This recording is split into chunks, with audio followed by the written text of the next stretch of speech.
ఎవరికైనా జ్ఞానము కొదువై ఉండిన ఎడల మనం ఎవరిని అడగాలంట? దేవుని అడగాలంటండి. దేవుని జ్ఞానము వలన, దేవుని తెలివి వలన దేవుడు మహాజ్ఞానై ఉన్నాడు గమ్మటండి.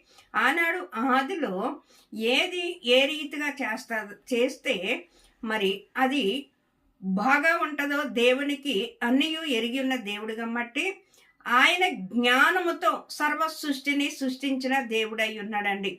ఆయన జ్ఞానమునకు మితిలేని జ్ఞానముతో ఆయన నింపబడి ఉన్నాడు. ఆ జ్ఞానముతో సర్వ సృష్టిని ఆయన నిర్మించి ఉన్నాడు. ఈ జ్ఞానము మనకి కూడా చాలా అవసరమైనది. ఆయన జ్ఞానము ప్రతి మనిషికి అవసరమైనది. ఈ లోకపరంగా మనం బ్రతకాలి అనంటే, ఈ లోకపరంగా మనం జీవించాలి అనంటే దేవుని జ్ఞానము మరి ఆ ఆత్మీయ బిడలైన అందరికీ కూడా మరి ఎంతో అవసరమై ఉన్నది. ఎందుకంటే